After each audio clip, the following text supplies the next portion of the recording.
আমরা করে আসতেছিলাম, আমরা শহীদ বেদিতে ফুল দেব। ইন দ্য মিন টাইম এখানে আপনারাই তো দেখেছেন যে কিছু লোক আমাদের উপরে হামলা করছে, যারা এই আমাদের এই ধানের শীষের প্রার্থীর সাথে যারা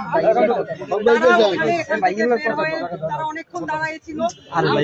ছিলাম ঢোকার মুহূর্তে আমার গায়ে হাত দিয়েছে, তারপর আমার ব্যানার একদম ছিঁড়ে এই কুটি করছে, ফুলটা ভেঙে ফেলছে এবং আমাদের অনেক নেতা কর্মীর গায়ে হাত দিয়েছে।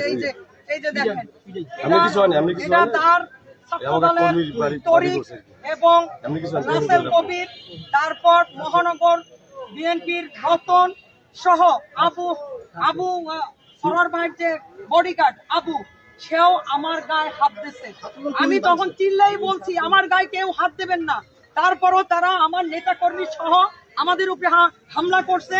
কারণ আমরা গতকালকে আমাদের বিএনপির ভারপ্রাপ্ত চেয়ারম্যান তারেক রহমান তিনি আমাদেরকে বলেছেন যে আমরা যত কিছু হোক ঐক্যবদ্ধভাবে ধানের শীষকে বিজয় করার জন্য আমরা কাজ করব।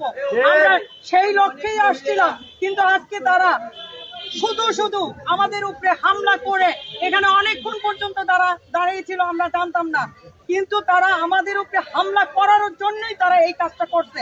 কিন্তু আপনারা তো জানেন এই 37 বছর এই মাঠে আমি 17 বছর ফ্যাসিস্ট হাসিনার বিরুদ্ধে আমি যুদ্ধ করছি।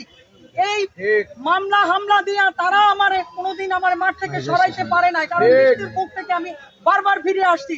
এখন আমাদের দলীয় নেতা কর্মীরা যারা এই কুচক্রী মহলের সাথে একসাথে হয়ে তারা আমাদের উপরে এই যে হামলাগুলো করতেছে, তারা এই বরিশালে বিশৃঙ্খলা সৃষ্টি করতেছে, তারাই এই ধানের শীষকে ডুবানোর জন্য তারাই এই কাজ।